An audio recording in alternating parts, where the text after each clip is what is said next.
Welcome to Last in Line podcast, where we are highlighting, showcasing, and spotlighting great leaders of faith who have overcome adversity, cultivated resilience, and served others in a significant capacity. So settle in and be encouraged by this episode of Last in Line podcast. Hey, I'd like to welcome Dr. Mike Frazier to the stage here at Last in Line podcast.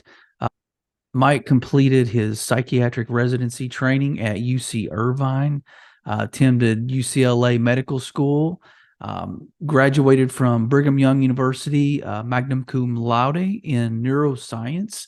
He is all about helping men have more intimate marriages, help guys communicate, resolve conflict, guys love their wives, guys connect on different levels. Mike is married and has 5 children. They have had their struggles, he and his wife, and, Mike talks about a little bit of some of the challenges he had. He talks about some of the challenges he's helping guys through, people he's worked with in the past. He has helped guys, former military, dealing with PTSD. He's walked guys through issues of trust, communication, intimacy, like I said. He helps guys really understand what strong men and strong marriages means. And so it's a pleasure to have him. It's good to finally meet him, and it's good to hear his insight and expertise on marriage and how men can connect on a deeper level with their wives. So help me welcome Dr. Mike Frazier to the stage here at Last in Line podcast. Dr. Mike Frazier, welcome to Last in Line podcast, sir. Good to meet you. Hey, thanks so much, John. I appreciate it. Good to be here.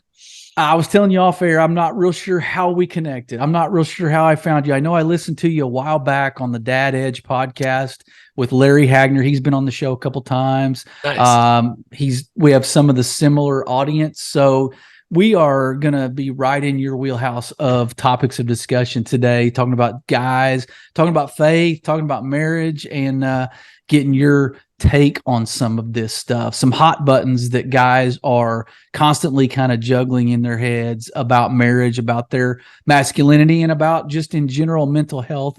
And we're right in the holiday season. So I know mental health sort of spikes and kind of rears its ugly head. Health might be an oxymoron, but sometimes some of those triggers come back during the holidays. But Before we do, maybe you could give us a brief sort of background of your experiences professionally, sort of where you, kind of your credentials, your medical training, that kind of stuff. So Absolutely. Have at it.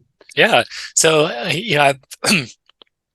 from pretty young, I thought I would do something in the field of like emotional help, something like that. So I was interested in the brain and how it works.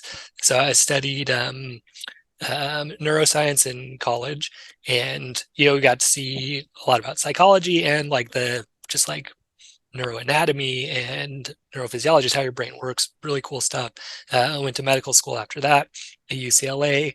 I got my MD degree there, and then specialized in psychiatry after that. I got to work with people who had depression, anxiety, bipolar disorder, schizophrenia, really severe mental illness, people with PTSD, quite a few veterans. I imagine there's probably veterans that listen to your podcast. Tough stuff those folks go through, and just help them kind of work through that. But then I started to get into doing some marriage therapy with that training as well, and really found I liked that. I really enjoyed that. I liked seeing how couples interacted, and then my own experience in my own marriage, just like going from where I felt trapped, really, it's probably the best way to put it, in my marriage. Like, we were okay, but like the intimacy wasn't where I wanted it. Didn't feel like she appreciated things that I did. I'd approach her for intimacy. She'd say no a lot. And she has like some really bad trauma around, like some sexual trauma. So I understood it, but at the same time, I was like, come on, like, was it my turn? And so I had to learn a lot to like get us to a good spot in our marriage where now we really feel good, great, really connected. And so that's what I do full time, is I help guys with their marriages. And you mentioned faith's really important to me. So keeping some of the stuff you'll hear like on dating gurus or things like that, it's very much out of line with like being a Christian, like following Yeah. Christ, like, oh, just treat her rude and then she'll like you, based like that kind of stuff, which is just not in line with being, a good Yeah. Christian man. So yeah, we make sure we're being good leaders and strong men, but also being disciples of Christ as we're doing that. Yeah, and that's good, and that's a good kind of context to where you come from and your background. And I do know a little bit of your story as it relates to your wife's some of her trauma, and I never liked the word baggage that we bring into marriage, but I think you both might have brought some things into the marriage that For sure. you never really know how to handle certain things. Even though you knew of her background, you never really know how to navigate those waters until you're like actually in them, right? Totally. And Yeah. sometimes you learn the hard way, baptism by fire, and I'm sure you see that in some of the people you help and help coach. But you're the founder of Strong Men, Strong Marriage, which is a platform. It's a curriculum. It's coaching. It's therapy. It's a podcast. It's going to be a book at some point, I'm sure. And but let me get it from the horse's mouth, not to call you a horse, but what, in your opinion, like how would you define strong man first, and then what's a strong marriage? Because like your life's work is about those 4 words. So Yeah. tell me what you think a strong man is, and then what you think a strong marriage looks like. Yeah, great question. So, to me, I look at strength across, each dimension of a person. So, spiritual strength, mental strength, emotional strength, physical strength, and then also we talk about sexual strength because it really applies to the marriage relationship and want to Mm-hmm. think about, what that means. So, to kind of dive into each of those areas. So spiritual strength to me means really a few things. So being a man of your word is probably the biggest thing, like making sure if you say something, you're going to follow through, that you're living aligned with your values. Like if you're a Christian, you're living aligned to Christian values. You're telling the truth. You're being faithful to your wife, those kind of things. Mm-hmm. And not that we're perfect in those, right? And so, being willing to improve, being willing to ask forgiveness, be willing to repent, right? Change, become a better Mm-hmm. person. Um, connect with God each day. So being a man of your word. So then there's like 3 areas of like self that I think sometimes get confused. So there's self-worth, which to me means like I have value as a Yeah. human being, and as a Christian, we can relate that to being a son of God. Like inherently we've got value because of Mm-hmm. that. What happens sometimes is when we forget that, we tend to try to get other people to build up our sense of self-worth. Mm-hmm. Um, we want, our job.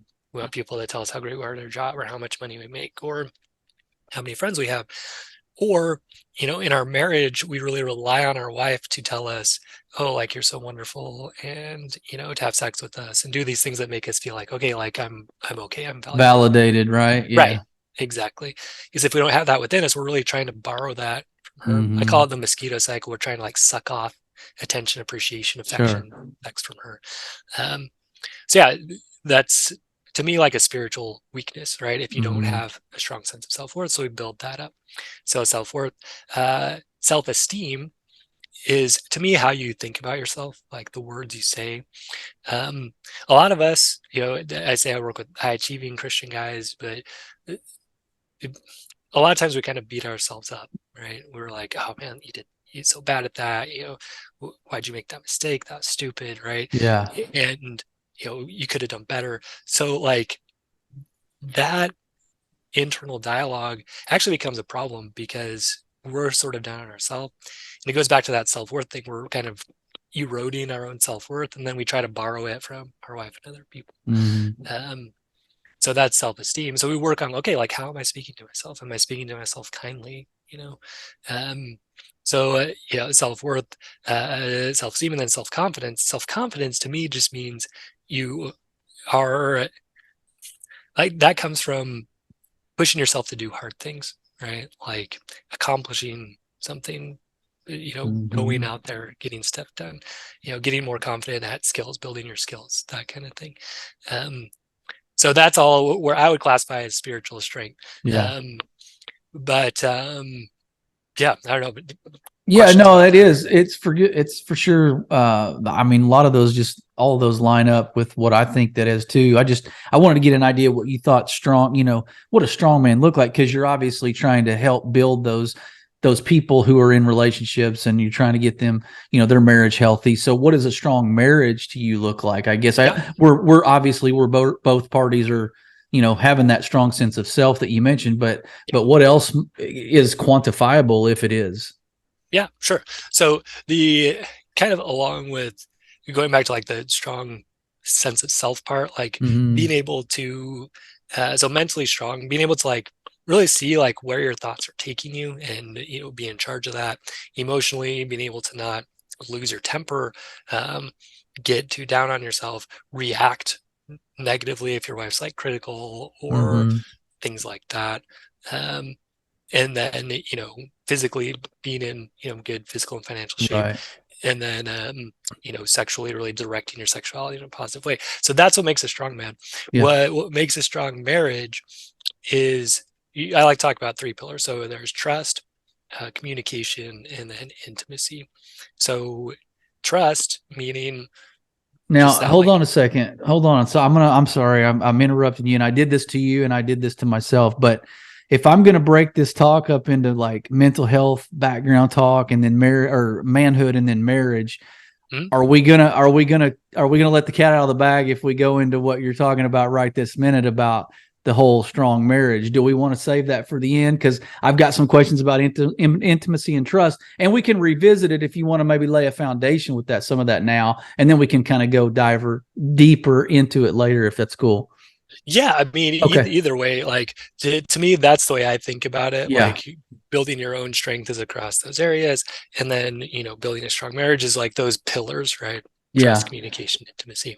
So That's yeah, awesome. It's funny because I had all those were my three topics under marriage that I wanted to talk about. Those three. So I mean, there must be something to that yeah, with what guys are needing and what they're dealing with, and maybe what they're lacking. yeah. So talk to me about mental health. So you're a neuro background guy, and I actually sell in medical therapeutic infusion therapies Oh, cool. for neuropathies, and so different things like that. So I'm calling on neurologists. That's my job. Nice. The psychiatry part of it excites me, kind of stimulates me too. I wish I could was more focused in some of that, but like your background, talk about some of the depression. Like, I don't know, how has it impacted your life, or has it? Obviously, your wife went through some stuff, so you're directly, you get a front row seat to what that looks Yeah, like in somebody. So how do you navigate that as I don't know, a bystander or someone trying to help sure. somebody through that? You know what I mean? Yeah, 100%. So depression, it's a real thing. It's an illness like neuropathy or like Mm-hmm. whatever. In fact, I like to think, if you're familiar, you might be familiar with this, maybe your audience isn't, but multiple sclerosis, Right. it's a neurological Neuromuscular. disease Yeah. where a lot of times you're fine, and then all of a sudden you're not. Like something activates that, and now like you're weak, you can go blind in one eye, like lots of weird stuff happens, and then it's gone again, right? Mm-hmm. There's no real rhyme or reason, but that's just how it is. And so I like so me personally, fortunately, I haven't had a lot of struggles with Mm-hmm. depression or anxiety. It just hasn't Mm-hmm. been my Mm-hmm. burden. Yeah. um, and so for me, it helps to think of it more in that physical way of like, okay, it is like that, multiple sclerosis, Yeah. maybe there's not a reason, but all of a sudden, yeah, it's hard, and you don't feel like you have any energy, and you don't want to do anything. And um, so like my wife for sure has struggled with that. And so that's one of the things that it just helps remind myself of like, hey, there doesn't have to be a reason for this. There doesn't have to Mm-hmm. be, it just happens. It's going to be like this. Sometimes she's down, sometimes she's not. Um, with her too, there's trauma around it. So like certain times of year, like the holidays, I understand are going to be more stressful for her, a little more prone to feeling down or anxious during that time. Um, certain things will activate more of that depression, anxiety, or reminders of past trauma. So I think if you're going through that, like getting yourself the help. So like things to watch out for if you like really are just finding it hard to function, like whether that's with your work or with your kids or with um, your church stuff or whatever. You're just like, Yeah. man, I cannot get the energy to do it. If you have any kind of thoughts about wanting to die, definitely want to get some help there. If Hmm. it's reaching into suicidal thoughts, definitely, make a call. 1-800-273-TALK is a suicide hotline that's always there. So yeah, just, get yourself that help. A lot of times people that feel depressed, they feel like, man, it'd be better if I'm not here because I'm such a burden. I can't Right. do anything. And, if you're in that spot, just, try your best to remind yourself, actually, it's way worse on everybody. Like if you were to take your life, Yeah. um, Yeah. survivors blame themselves, especially if you got kids. Hmm. Um, your spouse is going to be wondering what they could have done. Like it Yeah. impacts things badly for the rest of people's lives. So, Yeah. get that help. Do It's not you, because sometimes it's hard to want to do it for yourself, but to yeah. be able to say like, okay, like I can do this. Plus, like setting that example for your kids, being like, hey, because there's a decent chance if you're struggling, they might struggle. Just setting that example, like, hey, listen, this is getting me really down. I'm getting help because I don't, Well, what it's do you okay to say get to help. guys? What do you say to guys? Let's just say that are in your similar situation, and you're obviously you've got medical credentials to back up why you might want to fix things. Like you probably inclined to try to fix the person, right? And guys are that way. I mean, what do you say to that? Do you have any advice on maybe what not to do in that situation, or have you ever been Yeah, kind of fallen into that trap? totally. So for one, like safety's first, right? And Yeah, so if she is, or just, let's just assume like it's the husband and his yeah, yeah, wife's, struggling. Um, so if she's saying stuff like, yeah, I'm thinking of killing myself. I don't right. think I can go on. Like it's just time to call and get some help. Sure, There's sure. hospitals, there's places she can get help. Even if she's like, no, don't do it. Like just do it. Yeah, Everybody will be glad in the long run. right. Um, if it's not to that point though, right? And Hmm. and you're just like, she's just really down. It's hard for her to do much. Still definitely saying like, hey, I care about you. Like I can see you're struggling. I want you to Yeah, be able to see somebody. As a guy too, like sometimes the wife will feel like, oh, that's a financial burden, to go see somebody. Just feel like exactly. there's nothing better to spend this money on because Yes, there isn't. And really making that clear to her it's good. um, is really important.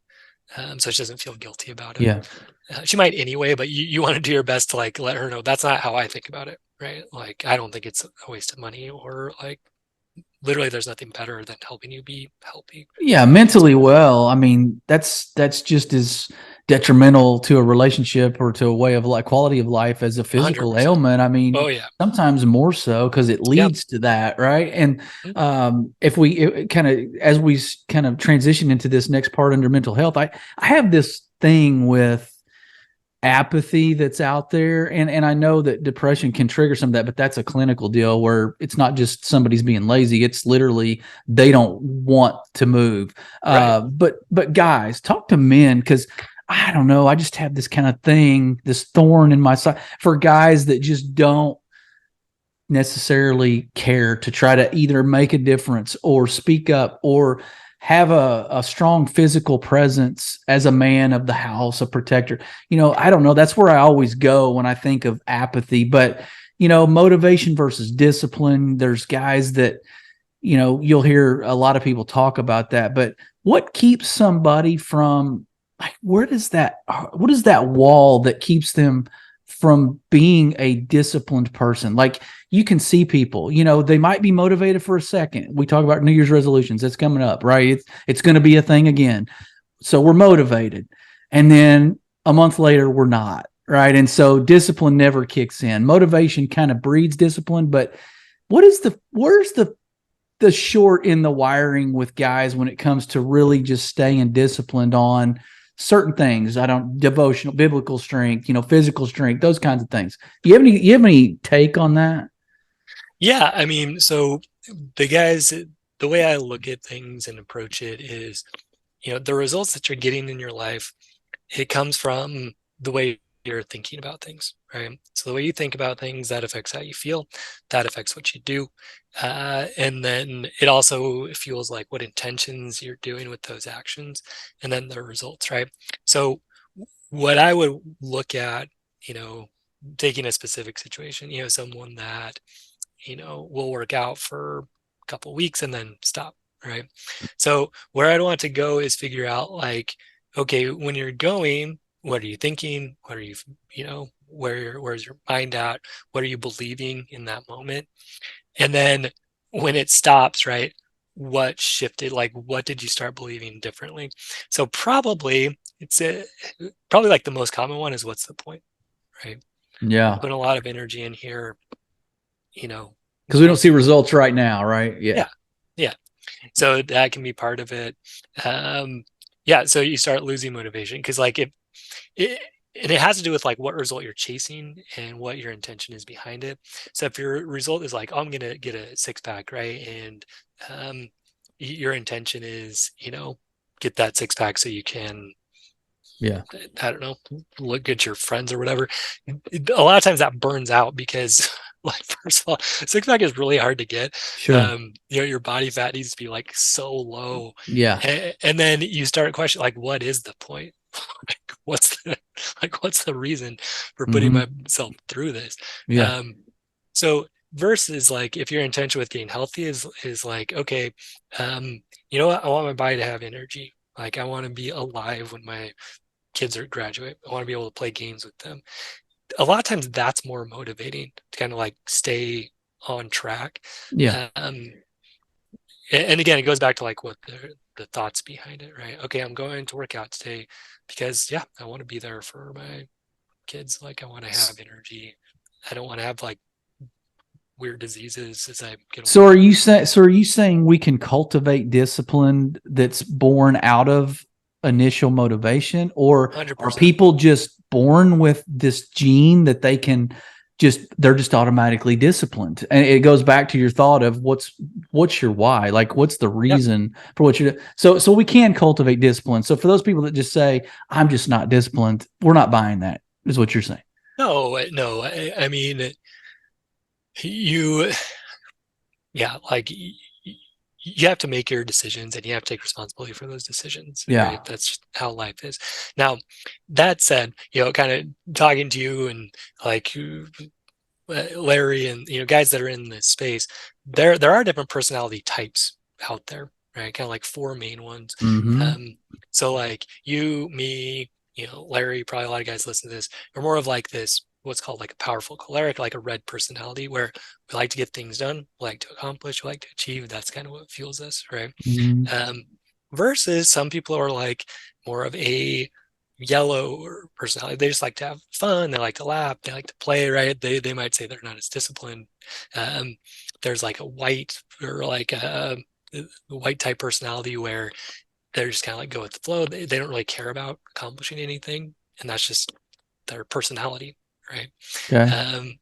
Or like more of a blue personality where it's like very analytical and step by step things be done a certain way. Yeah. So there are those personalities out there, right? And so I think taking that into consideration has been helpful for me, because like my wife is more on that like white and blue spectrum, right? Like kind of go with the flow, but liking things kind of organized and done a certain way. Where I'm like none. I'm very low on those. But it works, right? Like because we kind of balance each other out. But for me, I had to understand like, hey, you know what? Like all this drive, go, like it's just there's some personality things going on there, and there's some balance. I think there's got to be balance to everything. I think to just redline literally in that example, if you're redlining all the way to red, I don't know. I think you can run people off eventually, and especially in a marriage, if one is the opposite, opposites attract. Yeah, that could balance each other out, but it could create a little friction at times if one side is not willing to sort of compromise and accept the other side, I guess. And that would translate into any aspect of marriage, right? So I guess let's kind of transition here and try to go into maybe a little bit of this manhood thing that we're talking about, because you're talking about strong men, strong marriage, and you're trying to you're personally building men to be good husbands, good fathers, and in a healthy marriage, right? What would you say? And we'll just kind of bleed these together, manhood and marriage together. It's all going to overlap probably. Because of your line of work. Give me an idea what you think like the biggest learning curve is for a man early in a marriage in that first 5 years, would you say? Because I mean, I think my hardest time was that first 5 to 10, just because I was kind of a spoiled, immature brat. And so, what is the biggest learning curve, would you say, for guys in that first part of marriage? Yeah, I mean, so typically who I'm working with is guys who are in there like 10 years, 20 Yeah. years, that kind of thing. But I'd say thinking back for myself, and I think that's probably pretty common, it's just like the so I hadn't lived with any women except like my mom Yeah. until I lived with my wife. And so it's just like kind of things you think just are the way they are. Like someone else comes in and they're not. Like maybe with religious stuff, maybe just like the way what's okay and what's not on Sunday. Like Sure. that was one thing that we were trying to figure out. Or even something as simple as like what kind of ketchup do you buy? Or like Yeah. it's just stuff like that. Like, no, I thought it Yeah. was this way, and then the other person's like, no, it's this way. Yeah.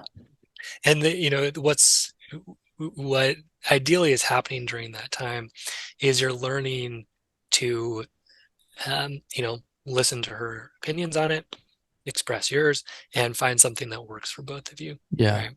Hopefully that's what's happening. Yeah. What happens sometimes though is one person doesn't express their opinions and just gets super resentful for years. And that's typically when they come see me. Is that they, Yeah. they're kind of like, oh, is this really how it's going to be for the next 20 years? And Yeah. then, they come. So like kind of the big issues typically that people argue about: money, sex, in-laws, parenting, religion, housework, and then just like how people spend their Sure. time. So if you can find ways where you both feel like, yeah, like this works in those areas, you're in a really good spot. And like that's the communication piece. I hope that, people are figuring that stuff out a little bit before they, jump both feet into a marriage, which I can't say we did a great job of that. We're trying to sort of help our kids with that. And I don't know if you do any premarital sort of counseling or anything like that, but I think that's imperative that people do something like that. Even if you're not, a spiritual person, I think you got to get somebody involved that's a third party that kind of has an idea of kind of questions to prepare you, a little bit. And I don't know. I think knowing the needs of each other is a big deal. Like we can know what ketchup to buy, and we can know what laundry detergent you like, and we can know who's supposed to take out the trash. But man, when you get in the trenches and you're 2 to 5 years in this thing, man, we need to kind of know that, what their needs are, what my needs are. How are we meeting those? Do we even care to meet those? Like that's a big thing. What do you see, from guys? Like what is the biggest need of women, would you say, if there's a top three? I know there's got to be, a lot more than that, but if you could give guys like 3 answers to the test that will help them get some traction early in a marriage, what would those be? Yeah. So, I mean, the main thing that uh, women complain about. So, Yeah. when guys get to my, programs and stuff, and they're like, my wife wants to leave, or, she'll never have sex with me, or that kind of thing. Typically, the wife is complaining, my husband doesn't listen to me. Probably number one of anything. Doesn't really listen to what I have to Yeah. say. Um, Another one doesn't really prioritize me, right? So, you know, he's busy with work, he's busy with the kids. Yeah, he's a great dad, but like, what's he doing for me? I don't know. there doesn't seem to be that much. He only seems interested in me when he wants to have sex, right? Yeah. So they started kind of shutting that down. Yeah, I'd say really those are probably the biggest two that that women are complaining about. Listen, value me. Actually, the other big one would be kind of like just not seeing her as an equal, at least with the guys I work with. When you are a guy who is hardworking, intelligent, smart, right? You can take this problematic thinking towards your wife that like I know better than you, and, and Sure. then that starts coming across, and she doesn't like that. It's not attractive to Yeah. her. And sometimes she can't even identify that, but that is what's going on a lot of times. The guy just kind of thinks I know better, I'm smarter, I make the money, and so my way goes.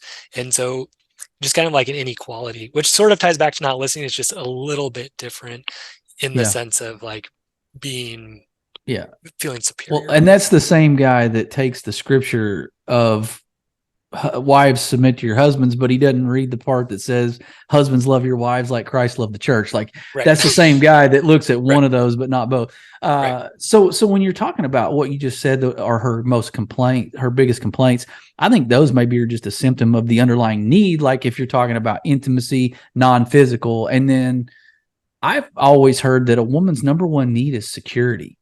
Mm-hmm. In more ways than just financial. So I mean, some of that stuff you're talking about, not enough attention, not enough listening skills, those kinds of things are symptoms of I don't feel secure because I don't feel like he's valuing me. And then, he only wants sex, so he doesn't care about this intimacy thing that's non-physical. So I don't know. We could blow up this whole outline if you want. Just you talk a lot about intimacy in your work, and it's not just the physical side. So Yeah.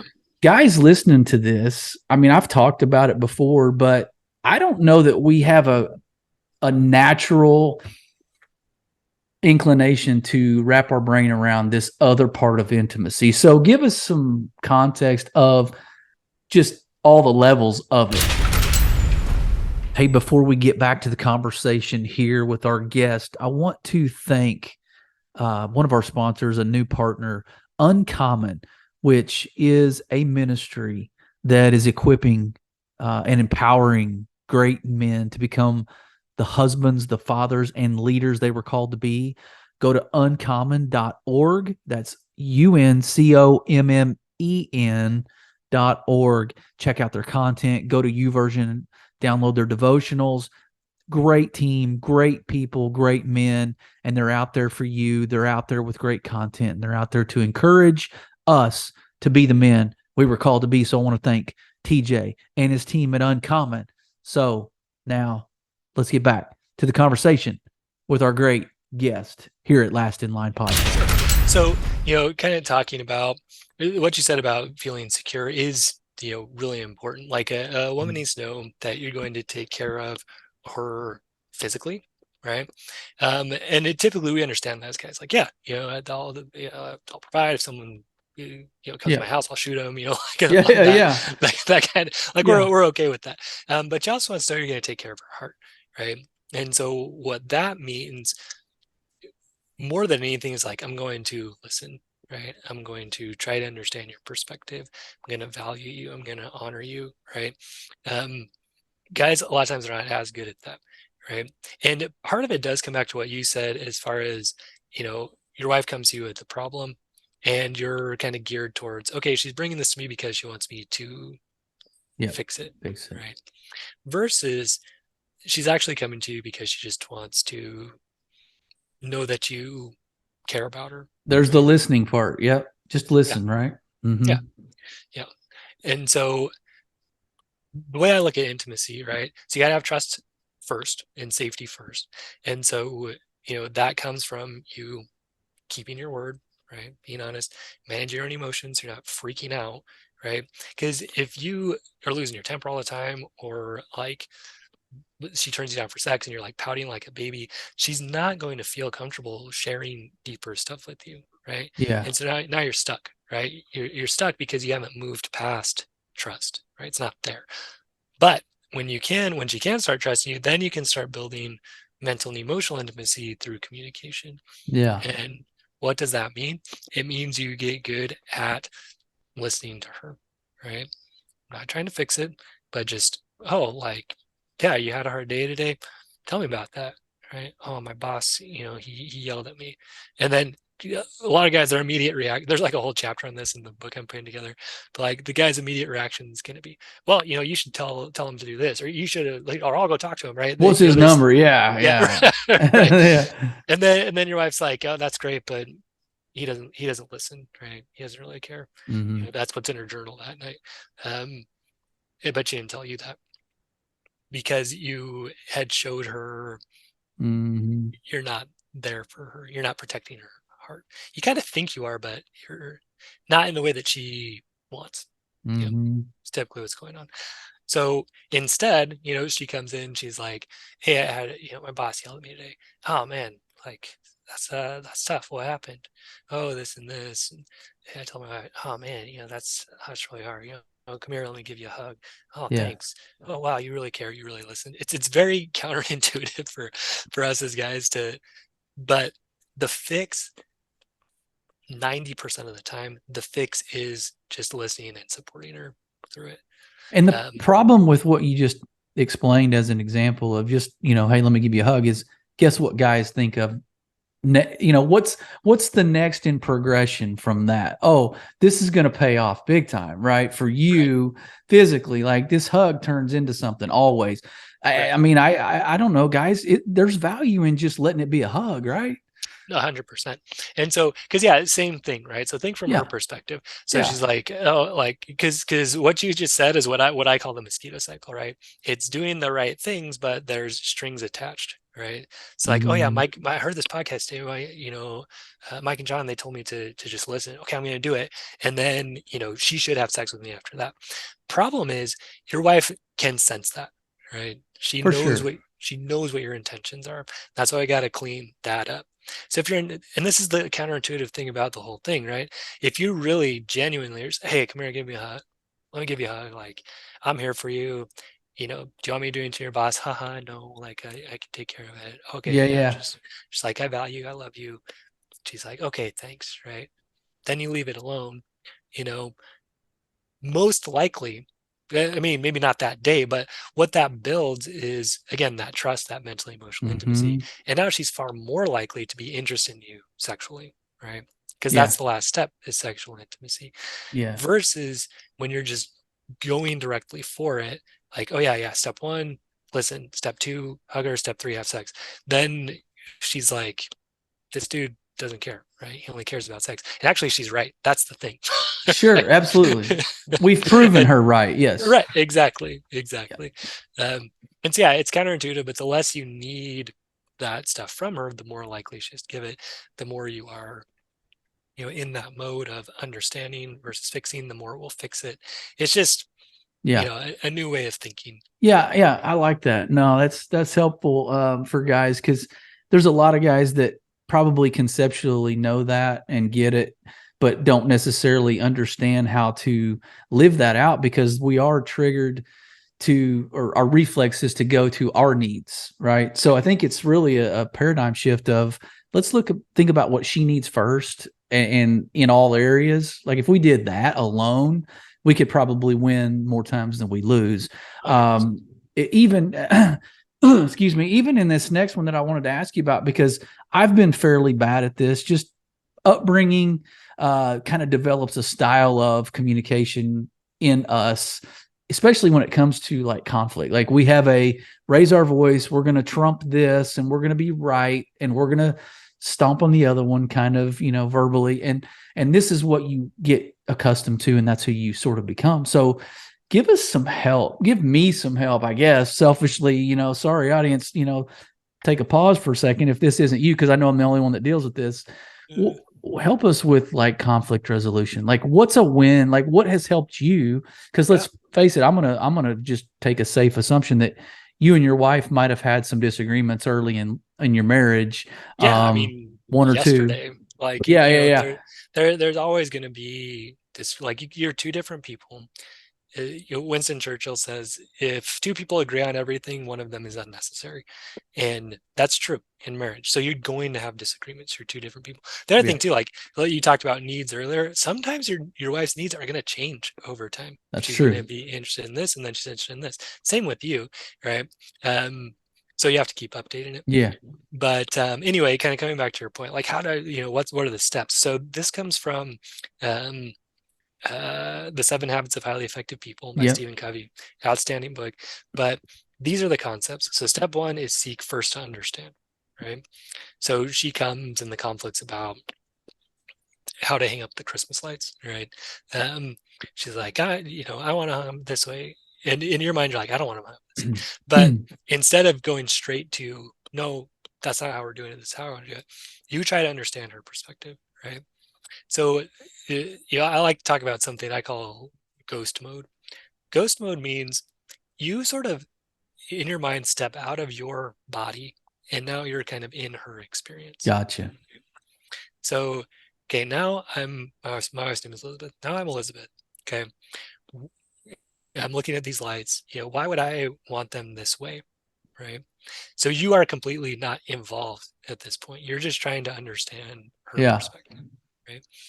So, and as you're communicating with her, that's your point of view. You're like trying to really step into her shoes, feel what she feels. Like there's kind of sort of what I think is a spiritual connection when that happens. Like when you really get what Empathize. someone else is experiencing, like you can feel it and they can feel it too. Like when you really get it. So that's step 1. Yeah. Most guys will blow right past it, right? The other thing Stephen Covey says is like understanding is like psychological air. So, your wife comes in, oh, I want the Christmas lights this way. You're like, no, I don't. You don't feel understood either, right? But we're talking about what works. So sure. You want to try to give her air first, right? So I want the Christmas lights this way. Oh, okay. Step into her shoes. Help me understand that, right? So then she can start calming down. So she's like, yeah, you get it. You understand. Yeah, I like them hung this way because it reminds me of how it was at my house as a kid, and it brings back really good memories for me. Let's say it was that, right? And so now you get it. You get it at a deep level, right? You're like, okay, yeah, I could totally see that, right? So that's step 1. A lot of times when you do step 1, you might just be like, okay, yeah, fine. That's great. Let's hang them up that way. Just because you took the time to understand it. Not that you're caving in, just that you understand like there's a reason behind that, and sure, let's do it. But let's say, so you listen to her, you understand her. That's step 1.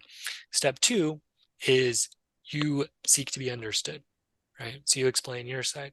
Okay, well, I get that 100%. Here's kind of what I'm thinking. I think that's going to take a lot of time to do it that way. I like to, put it this way and that. Does that make sense? And then hopefully, right, she will take the stance of trying to understand you at that point, right? Yeah, I guess that does make sense. Yeah, you're right. It kind of would be a lot.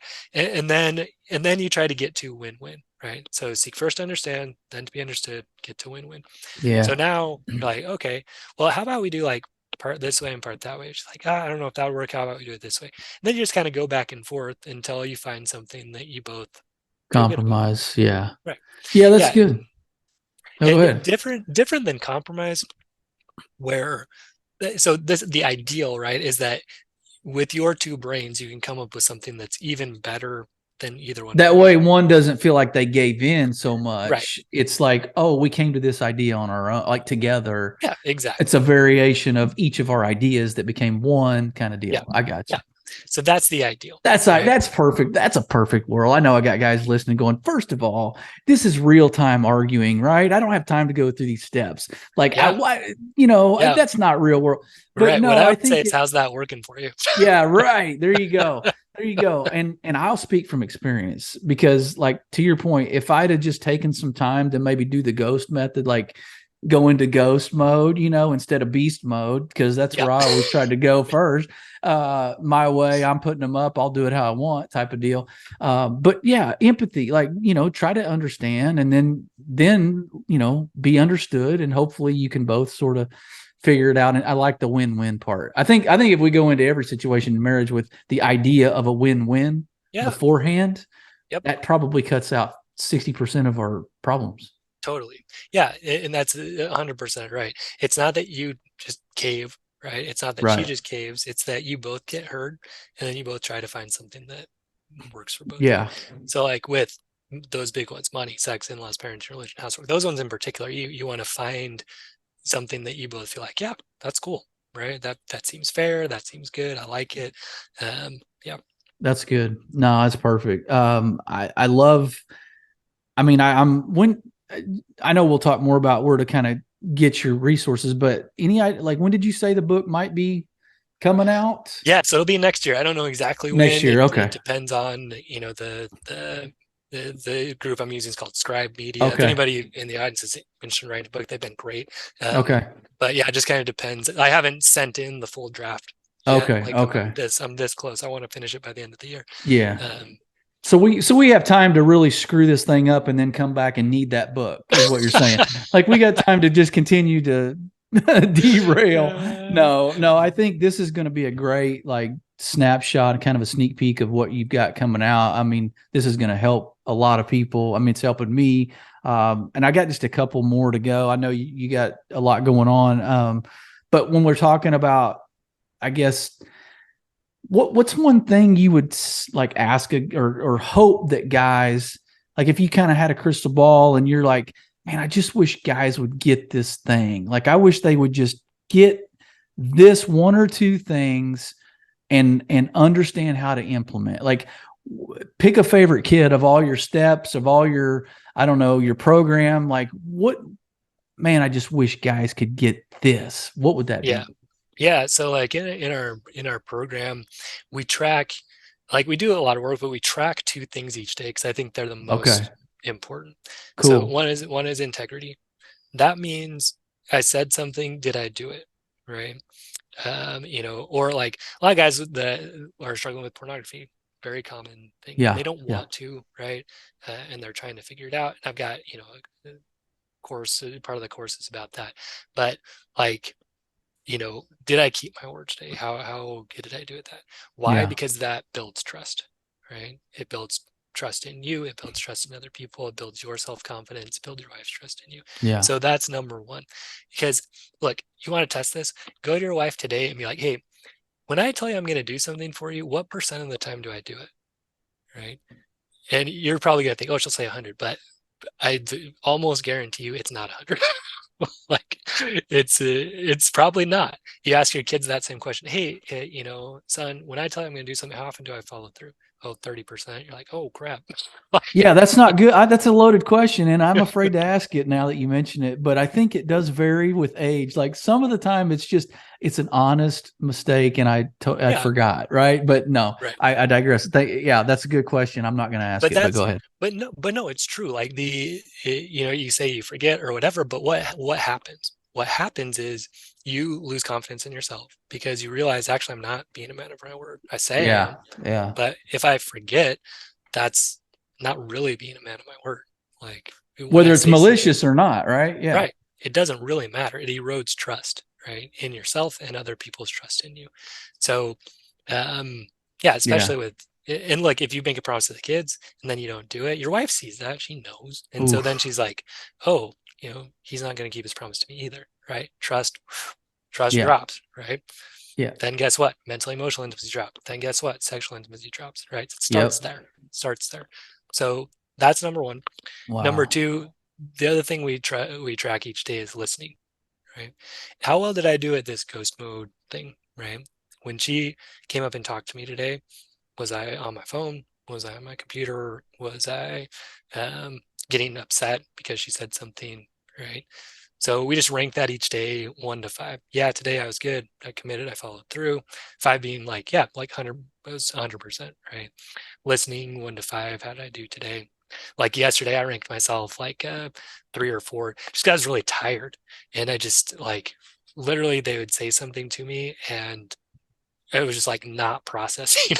Like, I just, like, could not. Well, so speak to a guy now that might be in that same situation. Is it better to just kind of preface everything going forward in the evening that, look, guys, I may not be 100% invested as we communicate later. Like I'm beat. Like Yeah. if I'm not listening or it doesn't look like I'm listening, it's not because I don't care about what you have to say. Is that a little too overly like No, that's micromanaging of it, or is it no, worth that's talking great. about? It's 100% necessary, I think.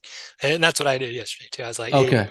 hey kids, like I'd see you're talking to me, but I am like really tired and I am just not understanding it. It's like I apologize. I need to get some more sleep.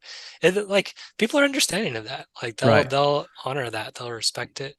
Um, the other thing I do, um, I'm getting much better at this. This is something I'm tracking. Like one of the big things I'm working on for myself is like when my wife's like, "Oh, hey, will you do this?" I'm like, "Yeah," right. I have a very bad habit of saying yeah and forgetting, right? So what I'm doing now is like on my phone, I have an app called AnyDo. I just put it in there. Okay, hey, I said I do this. Boom, put it down. Make sure it's there. Ideally, I'm scheduling a time to do that later. That's when it works the best. So I mean, I'm not perfect at it, right? But those things help. Like really getting into her shoes, writing it down when you say you're going to do something so you don't forget it. Because yeah, this is what happens, right? Oh, I forgot. And everybody's like, oh, it's okay. But is it really okay? Not really, because your trust is dropping, right? And so everything else is going to follow. Yeah, the bank account is depleting. Like your integrity, that equity you've built up is Right. you're making more withdrawals than you are deposits at Yeah, that point. exactly. Um, So I'd say those, like I said, those are the two. And I had thought about this like for a while, like what if you could do this, like yeah. what would make the most difference? Really, it's those two things. Yeah, well, it's good that you're self-aware too enough to be able to say, okay, I need an app to like make a note, and then I can actually follow through with certain things if I forget. Like I know me, and I don't want to like suffer in this area, so I'm gonna do some, take some precautions and create some safeguards around my own, Right. kind of lapse in whatever memory or whatever. Yeah. Because Yeah. think about it like it's your job, right? If you're like, oh, I forgot, like How often can you, you do that? Yeah. yeah, you get fired like immediately. Yeah. So, just treat it just as important That's as you would. good. Yeah. Well, I saved the heaviest, I think, for last. So I'm going to turn the heat up a little bit on this conversation. And when we talk about trust, because you mentioned trust, uh, what about somebody who's broken trust to like the pinnacle of breaking trust? Yeah. What do you guys fill in the blank, whatever that is in a marriage that just can almost break it in half, right? It Totally. fractures it to a degree that it's almost unrecognizable. If you're the person that offends the offender, you did this, right? How do you talk to a guy that might be struggling with how do I earn it back? Okay, that's an obvious question, but how do I not feel like 10 years from now that I am still trying to do enough to make up for that thing? Am I still, Yep. does that make sense? I can't run fast enough on this treadmill to try to make up or make it better. What do you Yeah. say to that guy? Yeah. So we need to break it apart first. So like to earn trust back, let's start with that. So you broke trust. So guys I work with, infidelity, multiple Yep. infidelity, Yep. you know, pornography, like hiding some giant secret that all of a sudden comes out. Like I deal with this stuff all the time. So there's stuff that I like to think of trust like a brick house, right? And so like not prioritizing over time. It's kind of like taking out one brick at a time. Oh, I forgot, brick out. Oh, I Sure. forgot, brick out, right? And eventually that house is gone and you're kind of like Sure. surprised, like, oh, what happened? But that's what Yeah. happened. Yeah. And then sometimes you take a wrecking ball to it, right? So that's like this. Oh, I had an Mm-hmm. affair. Oh, I've been looking at porn every day for 20 years. Right. So then you just toppled that house, right? It's gone. The process, though, is the same, right? The process to rebuild trust, it's one promise made and kept at a time, right? That's how it gets built back up. You make a promise, you keep it, that puts a brick down. You make a Mm-hmm. promise and break it, that takes a brick out. And actually, after you've knocked it down, making a promise and breaking it is like taking 30 bricks out because Sure. your wife is extra sensitive to anything that's a breach in Yeah. It's trust. reopening a wound a little bit, I would say. Exactly. Yep. Yeah. That's another way to think about it is, you've wounded her with that affair. Now, anything unfaithful opens that thing wide open, Yep. right back up.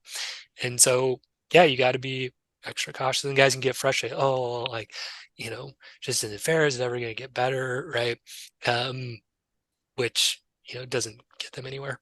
Yes. but, Yes. but Not a recommendation, I wouldn't think, to say it's that. Yeah. understandable, right? Right. Like you're like, man, I feel like I'm doing so much, and like you said, when's it going to be done, right? So understanding. The other thing too, guys will be like, oh, can't you just trust me? Can't she? She can't, right? You For sure. destroyed that. She can't trust you. So don't Yeah. ask her to, right? So you say, I need to earn your trust back. And I do that by keeping promises. So like if you were unfaithful, one thing I always recommend to guys is, hey, like let her have access to everything on your 100%. phone. Give Yeah. her all of that, right? She can check it whenever she wants. Be very proactive because you want her to be able to verify things you say, and she might not want to. Like it's an uncomfortable situation for her. Like she never wanted to be in the spot where she had to check on her husband's phone. She never wanted that, right? But that's where you're at. And so, you being able to say, no, I didn't text that woman. And then her being able to, because in her mind, she's like, I want to believe that, but I don't, Sure. having her be able to look at your phone, like, oh, actually, okay, he didn't. Then her anxiety lowers a little bit. You put some trust in that trust bank, right? Yeah. So have promises verified as often as you possibly can. So that is slowly restoring trust. Now, when guys are like, man, is this ever getting better? Am I going to be paying this off forever? Coming back to this idea of win-win.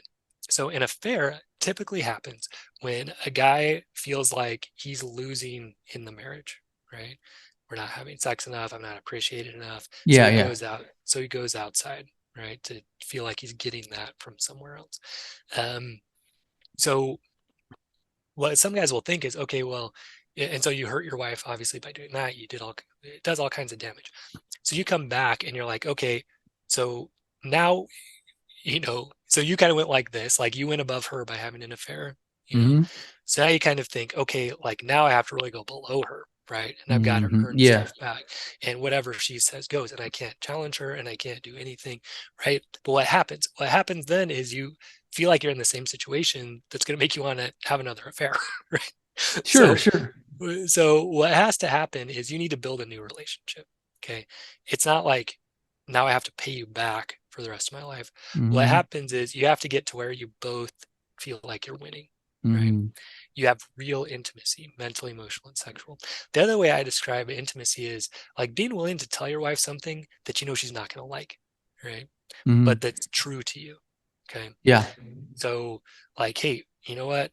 I just talked to a guy the other day. I'm doing the dishes every day. I don't think it's fair, but I don't want to bring it up to her because, like, for the past 20 years, she did the dishes. So, like, I guess I should do them for the next 20 years. But actually, that's not the solution, right? Because, like, switching who's resenting things is not the solution. The solution is you both feel good about the situation. You both feel That's good good, about your man. marriage, Yeah, that's right? good. So you need a new marriage. And so if you're getting to that point where you're resenting it, you're like, okay, I was unfaithful, but come on, like, now um I do all the dishes. I take the kids everywhere. I do, all this. She spends all the money. She has no responsibility. Like, you know, that doesn't seem right. It Right. isn't right. Like you need to get to where you both feel good in the marriage. And that's what will help it continue long term. Yeah, I agree. And I've heard, sometimes the expectations that guys have that are in that situation need to be tempered somewhat. Like Yeah, it's not like being late to baseball practice and running 3 laps and you're good. Like we got a right. clean slate. It's not. Yeah, Does though that make I sense? like, yes, I like, there's something I'm really kind of hammering in with my guys lately. It's like, look, take a 1 year time frame on this, right? Like if something bad happened, something really bad, even if it's not as bad, just like it's a Sure. good time frame to keep in your mind. Like, okay, like if I can be really consistent, for a full year, if I can really be a man of integrity, if I can really do a good job listening to my wife for a full year, right? You know, maybe then we evaluate, right? If she's still not healed, if she's bringing it up every day, if she's, Yeah. and we're working towards win-wins for a year, then yeah, I mean, maybe at that point you need to think, okay, like, is this marriage going to work or not? But what will happen with a lot of guys, so like my program is 90 days, and they'll be like, well, 90 days we should be done. But the point of the 90 days to build these habits, right? Absolutely. And then to carry them for the rest of your life. Yeah. So, that's why I've been reminding them, hey, look, give it a year, right? Yeah. Like really be consistent with these things for a year.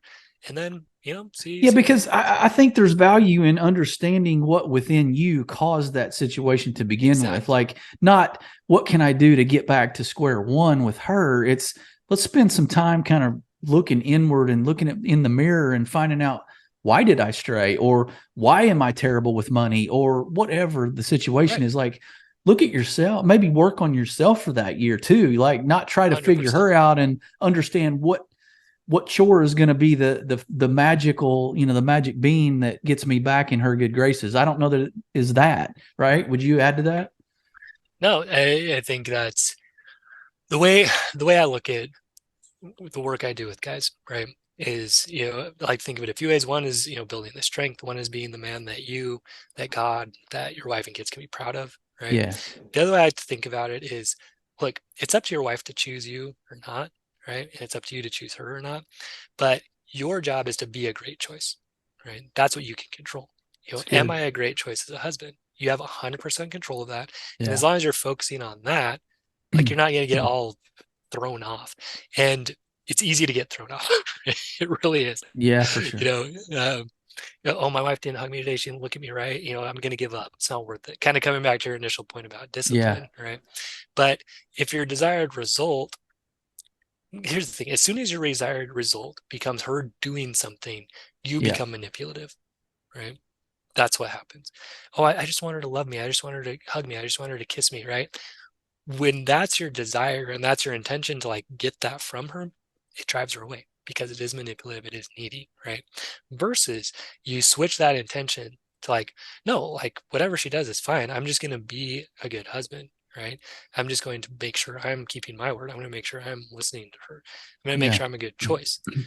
Then you feel good because it's something you can control. You don't start spinning out of control, trying to control something you can't, which is her Perfect. opinion and Yep. her Yep. behavior. Instead, you're like, look, how can I get to a more positive feeling state? How can I be more connected with God? How can I do a better job listening? You control that. You feel good. Guess what happens when you feel good? You're more attractive. Guess what happens when that happens? Much more likely she's going to give you attention, appreciation, affection, Yeah. sex.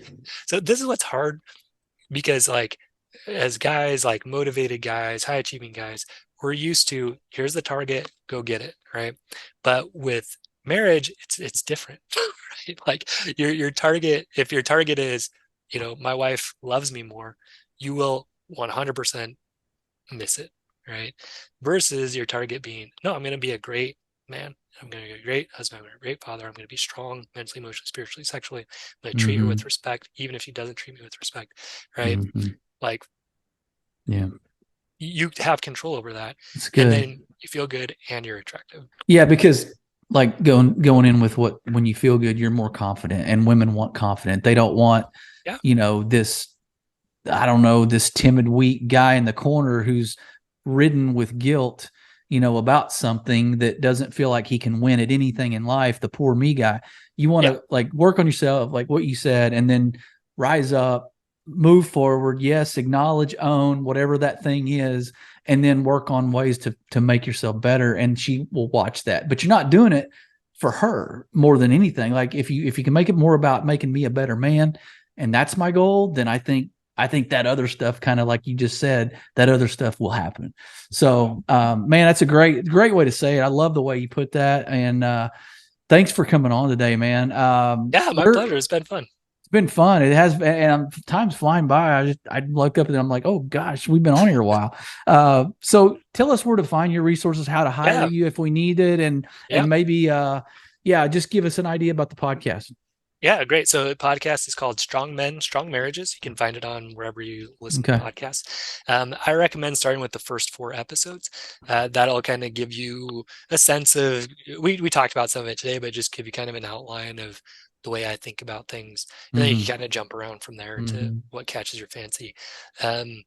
Then strongmenstrongmarriages.com. So I've got free resources there, and that's where you can also look at my different programs and apply to join. So is there a way to contact you? Because I'll be honest, you have been gracious on Instagram, but I don't get the feeling that you're always over there, I'm very not, active. So yeah, where I'm would not on they Instagram very much at contact you? all. Just on the So website? website's the best. Okay. Yep. And there's a contact thing Perfect. on there too. Yep. Perfect. All right. Well, guys, look, I mean, we really just whet your appetite today. Even though there was a ton of meat on the bone, there's even more. And I like the way the doctor himself puts a lot of this as applicable and real world, and it's not 20,000 foot. It's ground level, and I love it. So guys, I hope you enjoyed that. He's been Dr. Mike Frazier. We've been Last in Line. Be blessed.